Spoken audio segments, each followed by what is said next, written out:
Good afternoon, and welcome to the fifth and final webinar in our Access for All guest speaker webinar series. As we get closer to expanding CalFresh eligibility to SSI recipients starting on June 1st. My name is Jessica Cooper, and I'm the Program Manager over the CalFresh Outreach Unit here at the California Department of Social Services, as well as your host for today's webinar. This program expansion marks a historic moment for California and will significantly increase the number of Californians eligible for CalFresh food assistance. As we prepare for this change, this is a great opportunity to spend some time thinking about how we can truly make CalFresh food benefits accessible to all and develop a better understanding of what it means to serve a diversity of clients. The intent of this webinar series is to provide a platform for a range of guest speakers to address the topic of making CalFresh accessible to all. Today's webinar presentation is about serving diverse communities and advancing racial equity. We hope that you get at least one nugget of new information, a new perspective, or a new way of thinking about how you can most effectively do your work each day. We then hope that you can incorporate these lessons learned into your practice as we race towards the June 1st, 2019 implementation. We are joined today by a terrific guest speaker, Dr. Flo, who is the Senior Director of Policy at the Public Health Advocates. I will introduce her in just a few minutes, but first, let's go over some webinar logistics and give everyone a quick refresher on the policy change that brought us all together for this webinar series. Next slide, please.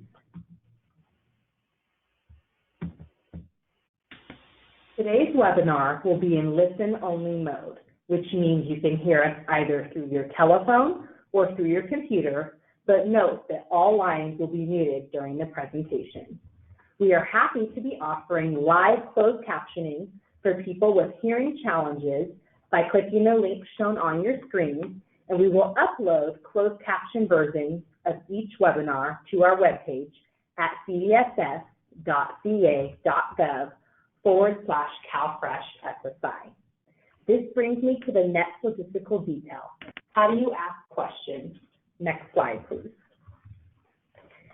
You can ask questions by using the question pane feature on the right side of your screen. For today's presentation, we won't be answering questions live, but you can submit questions anytime during the presentation, and responses will be provided to all recipients after the webinar.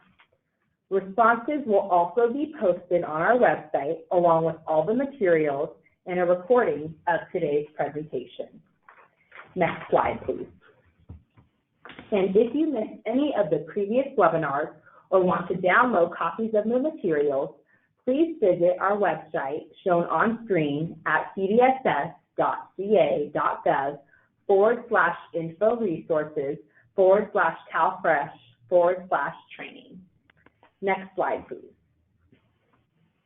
Before I turn it over to our guest speaker, let's provide everyone with a quick review of the upcoming policy change that will expand CalFresh eligibility to SSI recipients. California's cash-out policy started in 1974 when the federal government began the combined federal and state SSI/SSP program.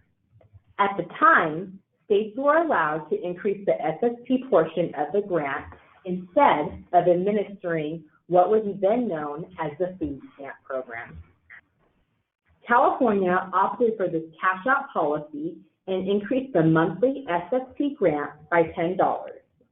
Back then, this change made sense, as that amount was roughly equivalent to the average food stamp benefit, and it was an efficient way to provide food benefits to the eligible population. Under the cash-out policy, SSI recipients have been ineligible for CalFresh food benefits because, in theory, they were already receiving the value of CalFresh benefits within their SSP grant. The challenge is that over time, the value of CalFresh benefits has increased with the rate of inflation, while the SSI cash-in amount has remained flat at $10 and has lost relative value. This means that many SSI recipients who are living on a very limited budget intended to cover all basic needs are likely to have unmet food needs, but are unable to apply for CalFresh Food Assistance. Last summer, Assembly Bill 1811 passed as part of the state budget, which ended the policy known as cash out and put the wheels in motion to allow people in California who are receiving SSI/SSP to apply for CalFresh food benefits on or after June 1st, 2019. It's important to remember that there will be no change to the combined SSI/SSP benefit amount as a result of this policy change. This simply provides an opportunity for affected households to increase their total budget with monthly food assistance. Next slide, please. And with that, I have the pleasure of introducing our guest speaker for today. Dr. Flo, again, who's the Senior Director of Policy for the Public Health Advocates. Welcome, and thank you, Dr. Flo, for sharing with us today. And with that, I'll hand it over to you. Thank you so much. I really appreciate that. And the overview that you provided of the context for this is incredibly important. So thank you for doing that part as well. As mentioned, my name is Flo-Jean Kofer, and I am the Senior Director of Policy for Public Health Advocates. And we are a statewide nonprofit organization that focuses primarily on city and state and county approaches to how we can improve health. And we think about this from a policy standpoint. One of the things, though, that we focus a lot on is equity approaches. So we look at big P policy as well as little p policy and think about the ways in which we can shift our focus and our lens so that we can engage in health equity in all of the ways that we interface with our communities and therefore increase our overall health outcomes and move towards wellness. So with that, I'm going to move you to the next slide. So when we're thinking about this, what does health equity look like? And so I'm sure everybody here is familiar with these various people attending a baseball game. And, the idea that equality is giving everybody the exact same thing, sort of irrespective of the outcome. And when we think about equity, we're really trying to focus on an outcome, right? What does it look like when we give people what is needed so that we can meet their needs? And in this case, the need being the ability to see the baseball game. But some people have taken this a step further and talk about what is liberation. And liberation really is thinking about how do we remove barriers so that people are able to see the game. So instead of focusing on the stacking of boxes, which is the outcome in mind, we think about what were the structural barriers in the first place that made it difficult for some people to see the game and others not to. And the thing, though, that those of us rooted in public health always have to think about is what was the reality. And the reality is that we may not even be standing on a level playing field, and that it may not just be that the shortest person can't see over the fence, but also that they're dug into a ditch. And so even if we were to remove those structural barriers, there's still some history and context that we have to consider. And it may be that the tallest person isn't just tall enough to see over the fence, but also is standing on many, many platforms that give them not just a view, but the best view. And so when we think about equity, that means that we have to begin to think about what this looks like for our different intersections. And I'll talk a little bit more about intersections later. But just to name a few, when we think about someone's physical ability, this set of pictures takes on a very different context if you start to think about, is this a family of different ages, right? And so the youngest person not only the shortest person may not only be the shortest, but also may be the youngest, and so may have some additional needs that are not captured just in thinking about height, right? If we were thinking about this being a very small child, they may or may not be able to hold themselves up to see the game, or they may not be interested in watching the entire time. And so really beginning to think about what does equity look like if we consider their different levels of ability. If we think about it from another one of our identities in terms of our sexual orientation and gender identity, is this group of people with just different heights, right? Without them being at different developmental levels, they are just different. And so these are all adults who are all coming to the table, but they are different heights. And so therefore, how do we approach things when people are just different and we need to just respect those differences, and that those differences don't necessarily come with an age or a development or something like that. And then when we think about racism, right, looking at this exact same picture, we have to ask ourselves some other questions, especially when we're looking at the reality, which is this a group of people with some growth stunting from deprivation, right? The person who's in that ditch there, that didn't happen by happenstance, that happened by design. And so what then does equity look like when we begin to think about the fact that some of the reason why they're even at different heights in the first place was done intentionally by systems of oppression that have existed and that have caused harm to communities. And so how not only do we make it possible for people to see the game, but how do we think about the history that made it difficult for them to see the game, both in terms of the structure of the fence and also their positioning, but even the impact that it's had on them in terms of their ability to function. And so that's what makes health equity a really challenging topic to talk about, but also something that we have to engage in because we have to be able to recognize both how we're approaching this from our own perspective, but also the many different ways that we may need to be thinking about health equity beyond just what may be obvious to us. Next slide.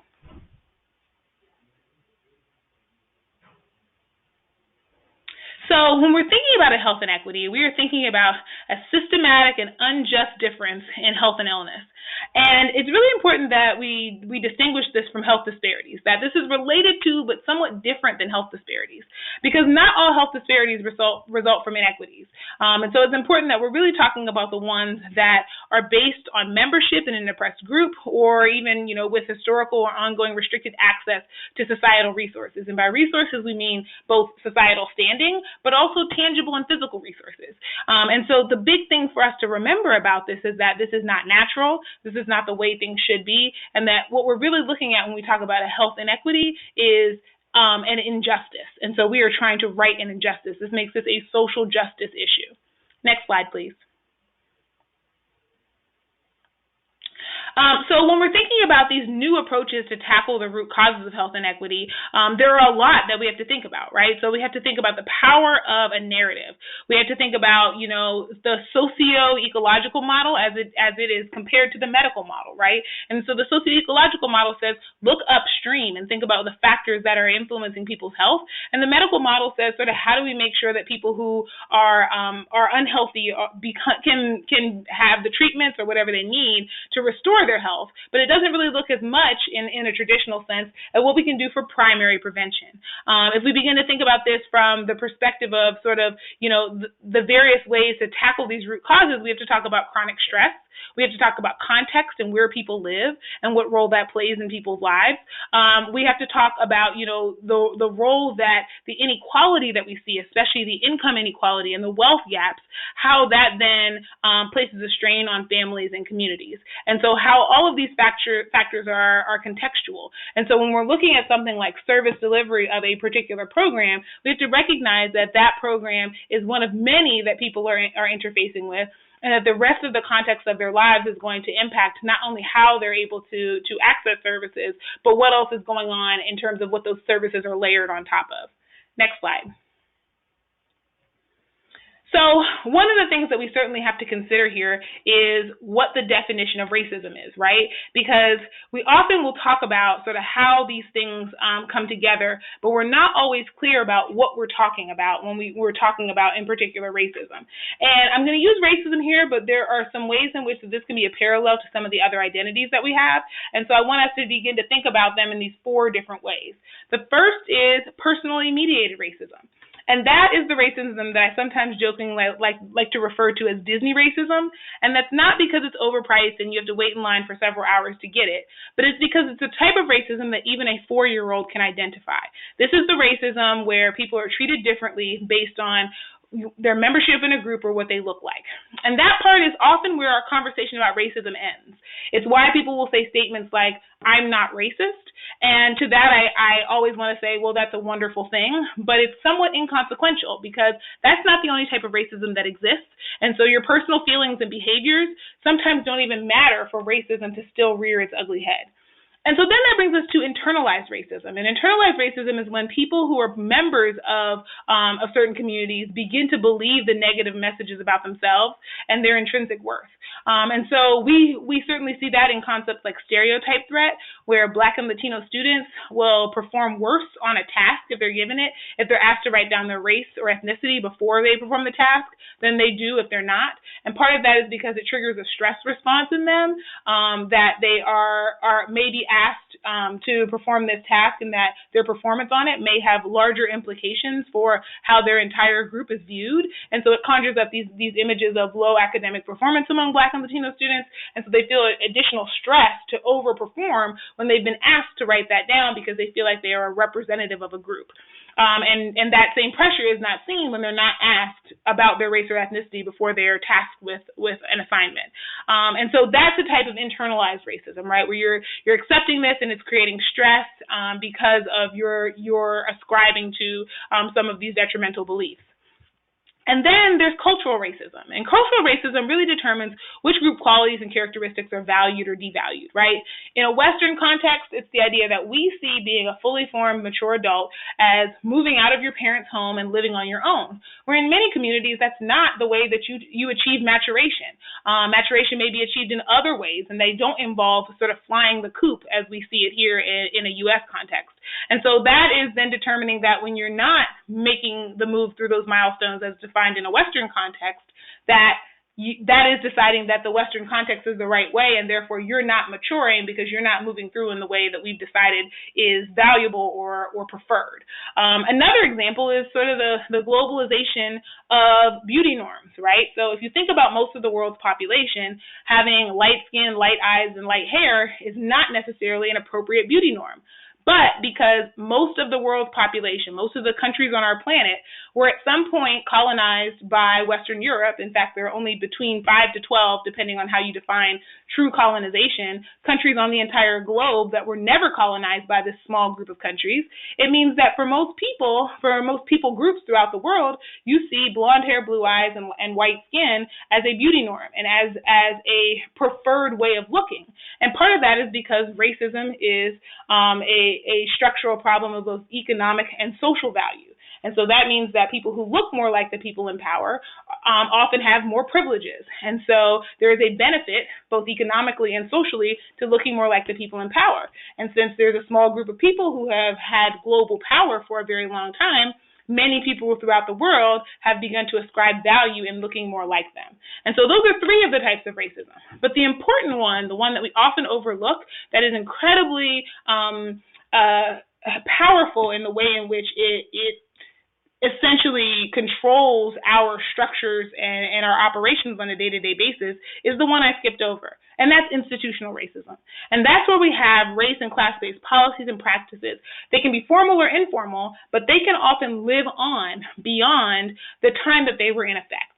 And that's incredibly important for us to think about in terms of the role that then that has in how we are structuring our new work that we do on top of that. And so a good example of that is redlining, the process by the Federal Housing Authority whereby we took a red line and circled communities and said these are hazardous communities, and they were the communities where Black and Latino people were allowed to live. And what we see is that even though that practice was done away with in 1968, 51 years ago, we see as recently as 2018 that 2/3 of those communities that were redlined are still predominantly Black and Latino, and those communities that were A communities were the most desirable, the ones where only people who were defined as white were allowed to live, and where mortgages were backed, and where parks were created, and where heavy investment took place. What we see is that 91% of those communities are still predominantly middle to upper income communities, and 85% are still predominantly white, 50 years after we did away with the practice. That's institutional racism. And the reason we still see that is because every year less than 2% of homes are sold. So housing is something where when you pass a policy that impacts who can own where and when, that has a generational impact. You can pass down homes from generation to generation, and we see that happening. In addition, people hold on to homes for very long periods of time. So even if you begin to have new practices in place, it takes a long time for people to, for them to actually show up in ways that shift the dynamic in a community. But even beyond that, there also were then 34 years whereby people living in A communities and even B communities, which were still considered to be desirable, as compared to the C and D communities, which were declining or hazardous. When we think about those communities, we think about the fact that there was going to be a wealth gap in people who owned homes in a D community compared to an A community. And so those homes are going to be worth more, and the ability to afford a home now to be able to move from a D community to an A community is going to be pretty slim. And so the importance of institutional racism is that when we begin to think about it from that context, then we have to think about all of the other systems that were layered on top of neighborhoods and communities, right? We have to think about policing and how we decided to police differently in different communities, and that was really easy to do because we redlined communities. And so the war on drugs, which took place, even though we know that people of all races and ethnicities are using drugs at an equal proportion, but predominantly the people who were criminalized for drug use were Black and Latino, because you could find them in communities, and those communities were policed differently. If we think about schools, we fund our schools from the property taxes and the tax base of our neighborhoods.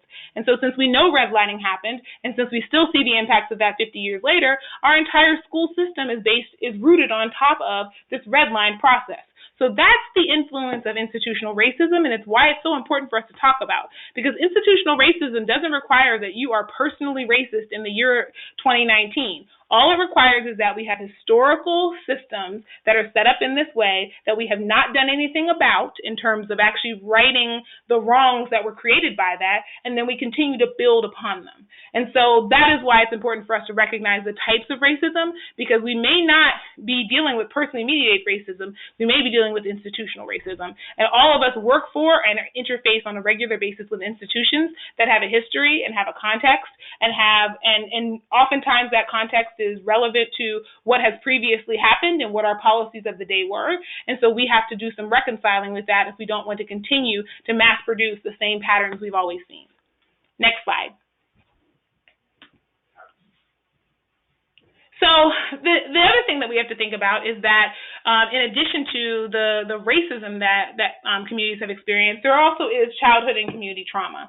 And so when we look at this, we're looking at, there are adverse childhood experiences, and those are measures of abuse, neglect, and household dysfunction that happen before the age of 18, and that lead to a whole host of behavioral, physical, and mental health outcomes. But then we also have to think about the adverse community experiences that are happening. And these are within communities, institutions, and society that are operating in the same pathway. And so when we begin to look at that, we begin to better understand what's happening within a community, that there often are people who are living within households that may have some trauma, but also we have communities that are traumatized. And so there is an interplay between those households and the communities that can make certain people even more vulnerable to triggers and even more vulnerable when it comes to health outcomes. Next slide, please. So what are some of these sources of trauma, right? Well, some of them are coming from the family, and that's where those traditional ACEs, adverse childhood experiences, come from.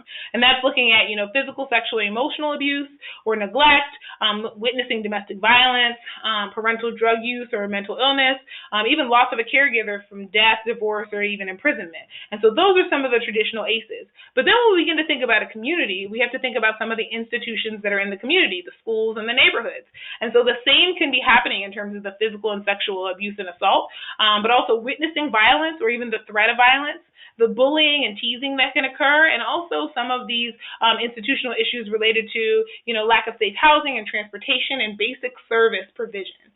And then thinking about the broad social factors, this is where we start to talk about personal and structural racism, where we start to talk about the concentration of poverty, often that has occurred because of redlining and because of sort of that dumping that has occurred in communities of sort of all of the ills posted into one, right? So we've allowed that to happen. The lack of social networks and support, that networking and access to resources is part of the broad social factors, and also forced displacement that we're seeing happening, especially now as gentrification is occurring in some of those D communities. We're now seeing people then being displaced, and even the community that they were relying on, where there's some social networks, is now being disrupted. Next slide, please. So, these ACEs at the individual level, adverse childhood experiences, and then at the community level, adverse community experiences, are important because depending on where you're living and what you're experiencing, you may experience different types of stress. And so we often think about positive stress as that stress that we experience. It's sort of mild or moderate and it's short-lived, and it's necessary for our healthy development. It's the way you feel before you're getting ready to go out and play in a big game, or the way I felt before this webinar started, which was a little bit of stress because I want to do a good job and I want to convey these messages to you in a way that makes sense. And so that is positive stress. Then we have tolerable stress, and it's a more severe stress response, but it's often limited in duration, and that allows you to recover. And part of the reason why it may be limited in duration is because it either may be a short-lived thing, thinking about those who live in Sacramento and, having poor air quality after the campfire that happened in November. So that may be that likely increased a lot of people's stress, but it was short-lived and the air quality resumed, and so you're kind of moving back and recovering. And there were also lots of supports that were happening in many communities to make sure people had, masks and people were allowed to stay inside, and all of the things that we can do to come together to help you tolerate the stress of experiencing that community trauma. And then there's toxic stress. And toxic stress is extreme, it's more frequent, and it can be the extended activation of the body's stress response. And so those people who actually were close to the campfires and were there when they happened and lost their homes and have been displaced and are still reeling from that may have begun to experience toxic stress. Because that was extreme. It's still ongoing because they have not been able to move back into their homes. And depending on what the other circumstances of their lives were, they may not have had some of that social emotional buffering to be able to help them to deal with that. And so that is an example of toxic stress. Many of the other things we talked about as adverse childhood or adverse community experiences that happen over time and often, don't occur with that social emotional buffering are the things that can lead to toxic stress, which leads to many of the behavioral and physical and mental health outcomes that were described on the previous slide. Next slide. So when we think about that, we then have to think about what is the impact on brain function, right, that occurs because of this. And a lot of it is what we might expect if we really take a step back and think about these experiences. The toxic stress can cause depression, which will sometimes show up in other ways: a lack of energy, a lack of motivation, a lack of enjoyment of activities that you typically would. It can show up as mood swings, right? So severe changes in mood that occur in a really short period of time. It can show up as having an impact on your memory and concentration.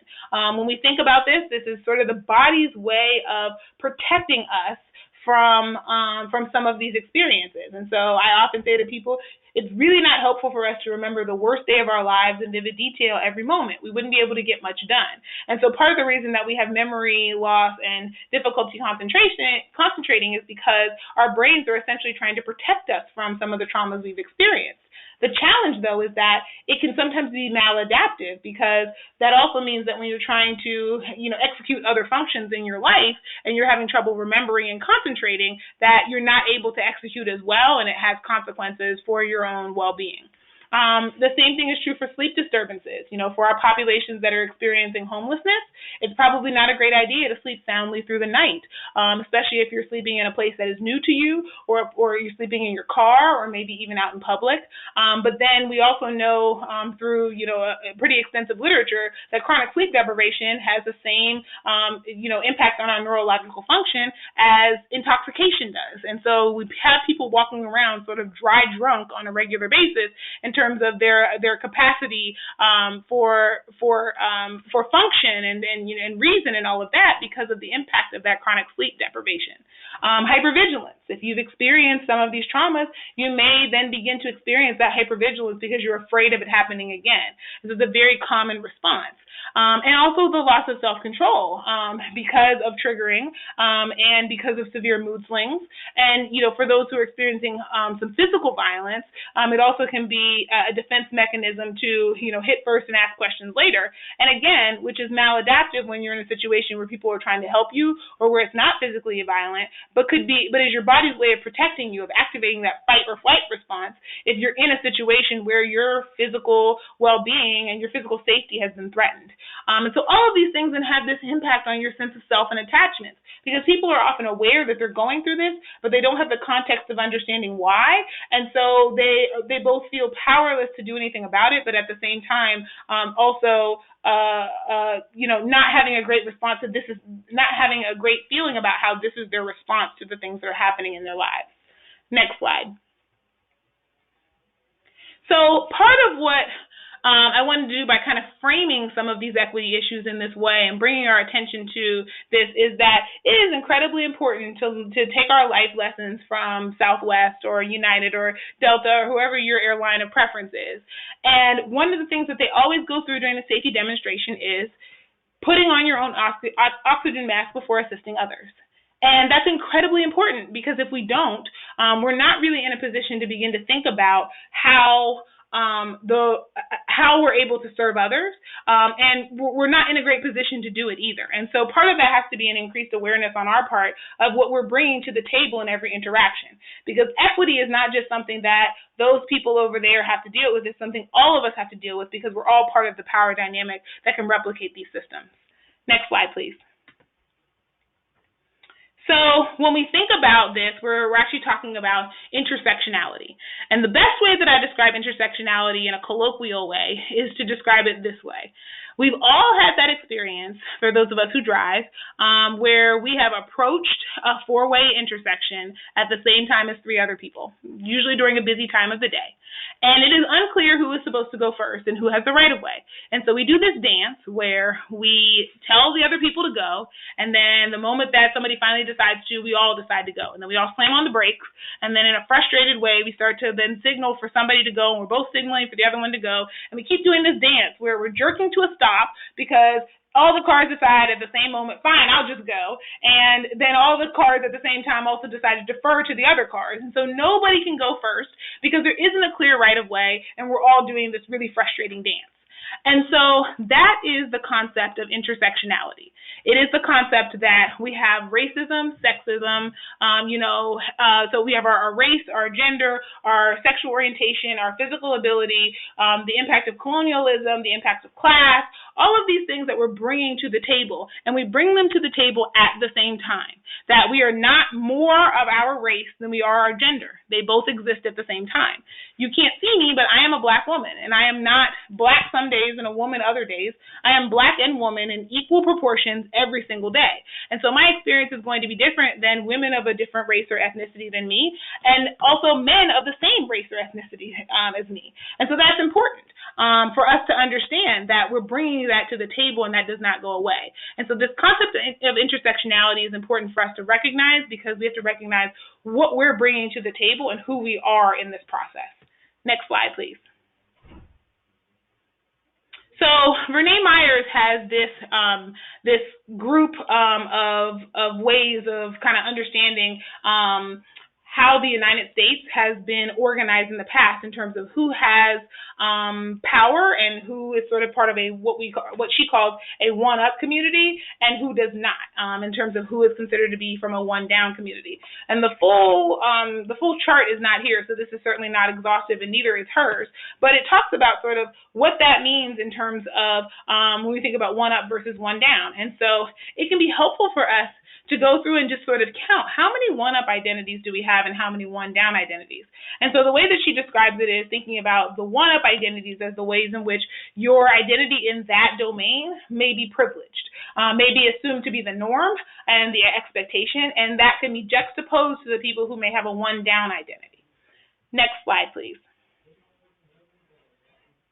So I think anytime we're doing work, that involves a group, it's important for us to recognize our position within that group. And so I am going to ask you for yourself to just sort of think about, how many one-up identities do you have? How many one-down identities do you have? And how do they intersect? And have you ever had, a negative experience in a professional context because of your one-down identity? Because it may help you to begin to think about sort of where you are in this process, and then how you're interacting with other people on a regular basis when we're starting to think about systems. Next slide, please. So one of the big things that is asked of us, especially as we're starting to engage in this work, is that it's often very easy for us to view ourselves from this singular view. And so, and Ken Hardy in his work really talks about how we have to shift sort of from this singular view to a multidimensional view of ourselves, because some parts of our identities will align with privilege and some parts of our identities may align with subjugation. And so we often will go through the world thinking about ourselves as our subjugated self. And that can lead us to having these blind spots when it comes to others. And so I used myself as an example before as being a Black woman. Those are both one-down identities as it relates to race and as it relates to gender. But I also have to think about myself, and we're looking at just even the domains that Ken Hardy lays out in the slide, that I have to think about, my racial and ethnic and gendered self may be one down, but I was raised in a Protestant tradition, and that's considered to be a one-up identity. And I am college educated, and I went to a top 20 school. So that my class self is privileged. I identify as a cisgendered heterosexual woman, and so my sexual orientation and my gender identity are privileged. And so that means that I'm going to walk through the world not from the same perspective or the same privilege as another Black woman who doesn't also experience some of those other religious, class, and sexual orientation and gender identity privileges. And so that's important for us to recognize, because if I only see myself through that subjugated lens, I don't have a window into the ways in which some of the other ways that I am privileged may be different from people who don't have privilege, and how our experiences may differ. And it also can potentially put some constraints on how I see some of the ways in which the privilege may play out, especially as it relates to institutions. Next slide, please. So one of the things that may happen is that privilege sometimes can make us oblivious to, the ways our behavior could be exclusionary, to the challenges that we simply don't face, and to the ways our comments could offend or injure someone. And so one of the things I've been trying to do lately is really try to eliminate ableist language from my vocabulary, in part because ableism is, again, one of those things that I have the privilege of. I'm a very physically able person. And so it does not immediately occur to me when I walk into a space how wide the doors are because I don't have to navigate in a wheelchair. I don't have to navigate with crutches or other, assistive devices. So I don't think about whether or not there actually is a way for somebody who may have to do that to be able to open the door on their own. I don't think about whether or not there is a recessed curb for them to be able to access a physical space. I don't think about whether or not the elevator is out and what kind of barrier that might make for somebody to be able to access the space they're trying to get to. I don't have to think about any of those things. And so if I am planning something and I don't put into consideration any of those things, my behavior could be exclusionary. And that's simply because I can sometimes be oblivious to challenges that I don't face. Those are not things I have to think about. And so that doesn't mean that my way of being is wrong, but it does mean that when I'm engaging in the planning process, I may need to bring somebody else in to have a greater awareness of what I might need to do to make this space more accommodating of people whose abilities may be different from mine. And also, I mentioned the ableist language, the ways our comments could offend or injure someone. So if you think through a lot of, the traditional ways of talking, we have a lot of ableist language. There was a time when we referred to things as lame, which meant that they were not desirable. We would say things like, we are blindsided by this, right? There are lots of ways that even the language we use implies a preference for one or even, the privilege of not having certain disabilities. And so we need to be very mindful of how that might feel if you happen to be somebody who is experiencing some of those. And so really important for us to be aware of the ways in which we don't have privilege and the ways in which we also do. Next slide, please. So part of the reason why I think it's important for us to take a step back and think about some of this is because this also then intersects with a concept called implicit bias. And so I like this slide because it shows 3 different people dressed in very different ways. And if you were to see these people on the street dressed in these different ways, you would likely have a very different response to each of them, depending on also where you were, what time of day it is, who else you were with, and how they were behaving. And those are all implicit biases that we have. They are baked into the way that we make decisions. And so we're often not confronted with that same person dressed, 7 different ways to be able to be mindful of how we might respond to them differently based on their appearance. But this slide kind of helps us to remind ourselves that we are making split-second judgments about people based on how they look. And often those split-second judgments are biased based on our own personal experiences. Next slide, please.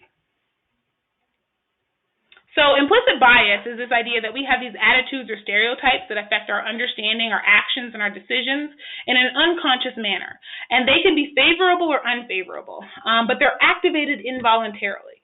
So when we say favorable or unfavorable and activated involuntarily, that means that when you see someone, these ideas are automatically conjured up in your mind, even if you're not thinking actively, wow, I really trust this person. You sometimes will behave in that way. And so you can either give people the benefit of the doubt, or you can view them sort of starting off as a deficit that they have to make up. The big thing to know is that, it may not necessarily reflect your declared beliefs. You may see yourself as an egalitarian who's not biased, who really views everybody the same, but your implicit biases may have may have a mind of their own. And they often can either favor your own group or favor the group that's in power. And a lot of that has to do with the messages that we're given about who is valuable and who isn't, who is trustworthy and who isn't, and who is other and who is not. And so especially if you happen to have a lot of one-up identities, you may then begin to see people with less power, people who were part of those one-down identities in the U.S. context, as being more other, and so you may be more likely to have implicit biases against them.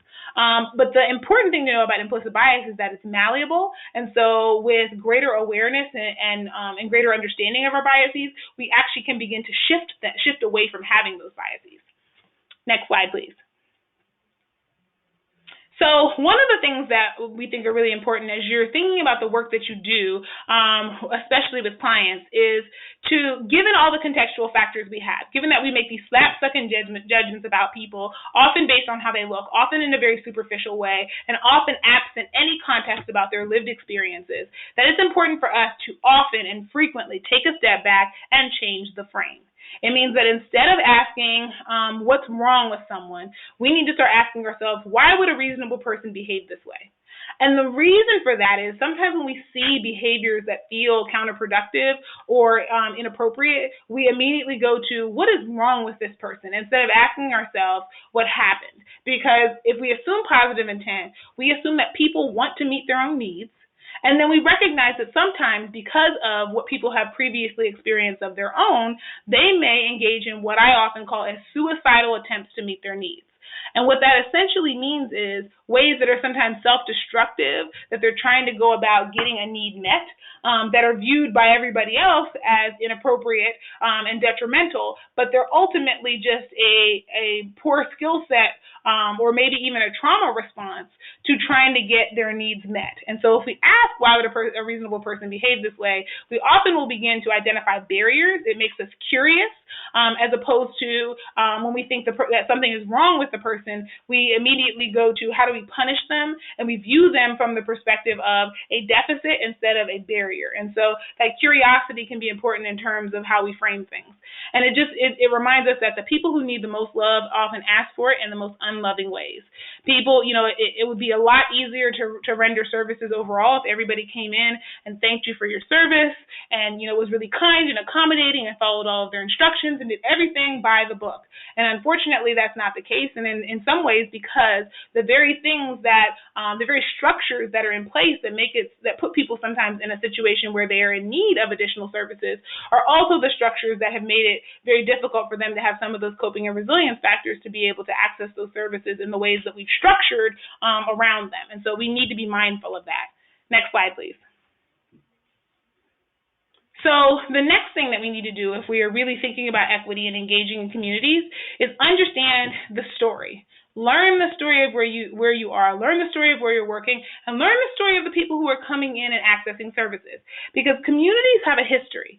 They are actively every day writing a story about themselves, and that story started long before you showed up, long before even many of us were born. And so knowing what's happened, being curious and beginning to understand the context can help us recognize and preempt some of the access barriers, Sometimes it's a matter of we don't know the community well enough to know why people are struggling with getting to an appointment, why people are struggling with taking advantage of the services they've been given, why people are struggling with follow-up, right? So we can identify some of those access barriers if we begin to understand some of that context and the story of what's happening in a community. We can begin to understand some of their concerns. Is it possible that somebody came along doing the same work that you're doing in the past and did it in a way that was discriminatory or harmful? And so then you will then begin to learn the story. You also can learn what the fears are, where the community may have some significant mistrust, where there have been past missteps, what questions they may have. It may not even be that there's mistrust. It may be that they're unsure or unclear, or they just have a basic misconception of how things work. And so by being, once again, curious and really taking the time to learn a community, you're in a much better position to be able to provide quality services. And so we learn compassion instead of stereotyping. And I think this is important to bring up in public health because very often we are having conversations about populations. And so those conversations are about patterns that we see among populations. And so we have grouped people, and sometimes those groupings are not quite as fine as we'd like them to be. And what I mean by as fine is that they may be overbroad in some respects, and they may not always capture the intersectionality within a community. So when we're looking at race and ethnicity, going back to our slide with the intersections on it, there are going to be people in that, and within a community, a racial or ethnic categorization, they're going to have a lot of different experiences, and there's going to be great diversity within the category. And so sometimes we don't always learn compassion. We start to just think about the data that we've seen based on groups, and we start to stereotype instead of really understanding the story and understanding where people fit into the story. And it allows us to capitalize on two things. I think public health is great because it's a marriage of both what we understand about the individualization of medicine and also what we understand about the groupings of sociology. And so we are in a position when we learn compassion and not stereotyping of being able to understand what those broader patterns are. You learn the story, but then also being able to figure out how an individual might fit into those patterns. And so you're then seeing them as an individual, but also recognizing that they're an individual that exists within a context.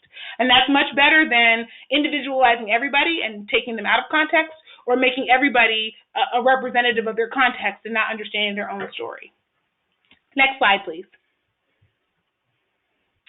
The next thing that we want to do when we're thinking about equity is to avoid criminalization. And what I mean by criminalization is not just making it so that we are, actually engaging in calling the police on people, especially people who have a history of negative interactions with law enforcement. But we're also thinking about the ways in which we are constantly focusing on a punitive model for how we approach people. And so we have to recognize that the history of policing has resulted in a widespread fear and mistrust in certain communities. And so not everybody sees the police as an entity that you want to call that comes to help. And part of that is because mass incarceration has had a really devastating impact on Black and Latino communities, and that many people in certain communities, their primary interactions with police are in positions of fear of arrest or fear of harassment. And so we need to be mindful that we want to avoid calling law enforcement except in extreme circumstances. And I bring this up because there have been a lot of high-profile cases lately where we immediately involve law enforcement on something that was either not against the law or maybe was slightly uncomfortable, and that can cause major mistrust when people are thinking that might happen to them in a space where they are trying to access services. And so we do need to think about considering another safety plan for staff to handle disputes. That doesn't mean that there will not be opportunities where the police need to be called, but if we're really thinking about a safety plan, it should not be that a person showed up and said, well, it disagrees with something, and our first step is to call the police. We just want to be mindful of what the story of the neighborhood is and what the context is, and really being mindful of when we actually need peace officers to come and to intervene, and when we may just have a difference of opinion or somebody who is upset about something. And so we need to really have some additional conversations about how we can avoid making it so that we're having people who don't trust systems that are ultimately there to be able to provide services and support. Next slide, please. So the next one is really thinking, if we're securing our mask before assisting others, thinking about hiring from within the communities that we're serving. There is this concept that is described called mistaking the mirror for merit. And what it means is that we are often likely to trust and to elevate and to want to be around people who are like us in a lot of ways. For one of the reasons, it certainly decreases conflict, and we get that. But sometimes what can happen and what can breed distrust within communities is that we have, programs where people are paid to do work, and very few of the people who are hired into those positions are from the community. And then we show up in the community, and the critical success factors for that program or project are community engagement. And so then we have to go out and find people who are going to volunteer for free to do something that's a critical success factor of this job, or of this program. And so one of the things we really need to take a step back and ask is if jobs actually do require some of the things that we know that there are equity barriers to, such as degrees, or even if they require academic or job experience in the past. Maybe they require some lived experience in the community. Maybe the critical success factors are things like, do you have a relationship with various institutions within a neighborhood? Are you able to do some recruiting within those? Do you speak the language? What are your relationships and that sort of thing? And that may be the thing that you need to really address some of the concerns that are high priorities for a program. And so when we do that, we then kind of take a step back, and instead of just hiring the same people who look like us, and I don't just mean that from a race or gender perspective, but look like us in terms of their resumes, and begin to think about what exactly is needed for this program, and we start to think about, does the job description fit that, and how then can we better make it so that we are not just serving a community, but we're partnering with a community, and that we're actually hiring people who are well equipped to do all aspects of the job, not just the sort of the academic ones. Next slide, please. So this brings us to sort of like, those are some of the things that we really want to think about from equity considerations in terms of how we're approaching the work that we're doing, and how we're approaching the people. Because a lot of what happens within an institution is that if we're not seeing people in their context and with their stories, then when we pass our little p policies that are already within an institutional context, they then can be replicated, right? And so we're replicating those implicit biases. And those implicit biases are already sitting on top of the foundation of inequity that has happened because of the institution's history. And so when we're thinking about, engaging communities, we have all of these different systems that are interacting with one another. And so we want to be mindful that the ways in which we bake in our processes keep in mind the real and lived experiences of communities and are not reinforcing some of the dangerous and damaging power dynamics that already exist. So I'm now, we've come to the end of the webinar, and so I want to offer an opportunity for people to ask questions if they have some. And so the big thing, though, the takeaway I always try, that nugget that was mentioned at the very beginning of the webinar is, what is something that you're currently doing that you're going to stop doing because it isn't working? And what is something that you haven't, already done that you are going to start doing because it may work? And what are you already doing that you're going to continue doing because it works well? And this is a really sort of modified version of a continuous quality improvement process of thinking about the ways in which, as we learn about equity and as we learn about some of the considerations and we learn about some of the ways that our institutions may have operated in the past that may not have been productive, how do we go back and identify the things that are working?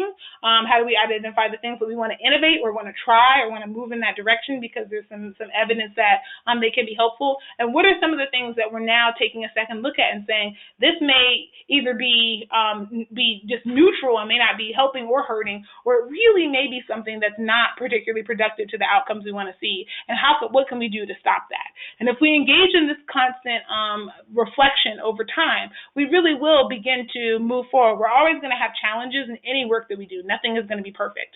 But I always think about it as my goal is that, in 5 years, we're going to have some slightly different problems than we have now because we're working better. And my hope is that the next generation has even different problems than the ones that we're talking about right now. Even if they're rooted with some of the same things, that we've made some progress, and so now they're approaching what's the next frontier and addressing some of these challenges. So I'm going to stop there and hopefully open it up for us to be able to ask some questions. Hello, this is Jessica. Again, I just wanted to let everyone know that you can actually ask questions via the question pane on the webinar screen. Or you can also send any questions you have to our CalFresh SSI inbox, which is calfreshssi@dss.ca.gov. And with any questions we receive, we will follow up on those with Dr. Flo or Dr. Kofer, and then we'll get back to you. So just wanted to reiterate that.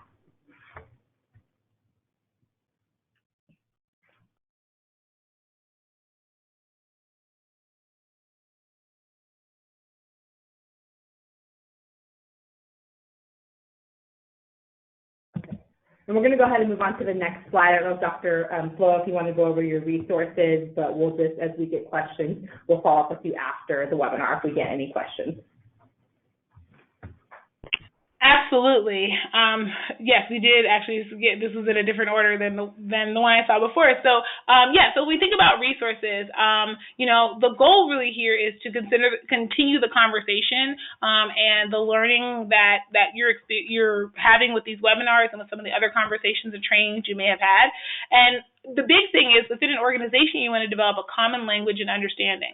And so part of that is sort of understanding, implicit bias. The Harvard implicit bias test is available online for free. And so beginning there is a starting point of what are some of the things that may already be happening with you and with your staff that then may be creating barriers for the ways in which you are engaging communities or maybe impacting them in ways that you're not aware of.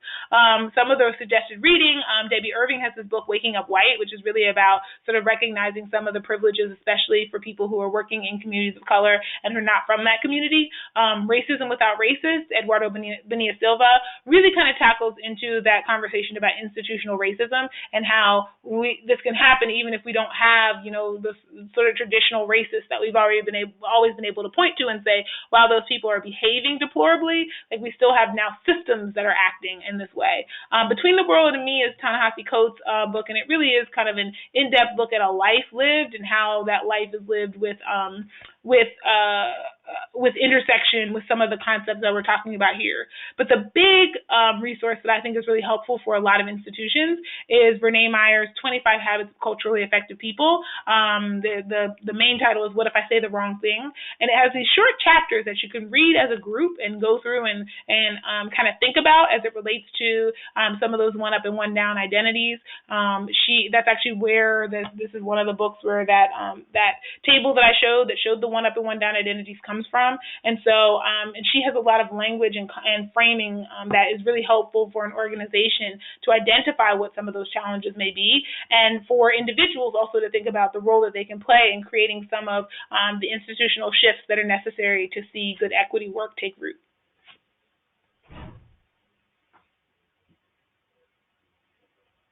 All right. Thank you, Dr. Kofer, again for that fantastic presentation. I truly appreciate the perspective that you brought to this discussion to teach us all more about serving diverse communities and racial equity. I know I found the topics on the different levels of racism particularly very interesting. There's so many different details and perspectives that people have based off of their experiences, where they grow up, what community they live in, and really appreciate all the examples you provided for context as well.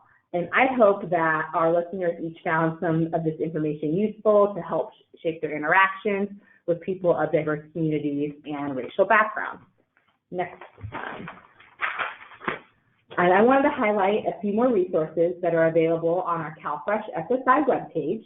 Our CDSS operations team has put together a framework of solutions for customer experience and access research toolkit for the county welfare offices, as well as some of the county's roundtable readiness presentations. They have access for all presentations on how they're going to be ready to be able to provide access for all. And those counties include Riverside, Solano, and Ventura. And in addition, our CalFresh policy team here at CDSS has also put together a policy refresher series, which is available online on our CalFresh SSI website. Next slide, please. And one final reminder, you can view all of our webinars in the Access for All guest speaker webinar series on our website at cdss.ca.gov/CalFresh-SSI. This is your one-stop shop for everything related to this program expansion. And if you have questions regarding this webinar, you may also email us at calfreshssi@dss.ca.gov. And with that, that's going to be all for today. I want to thank everyone for listening to today's webinar, and have a great day.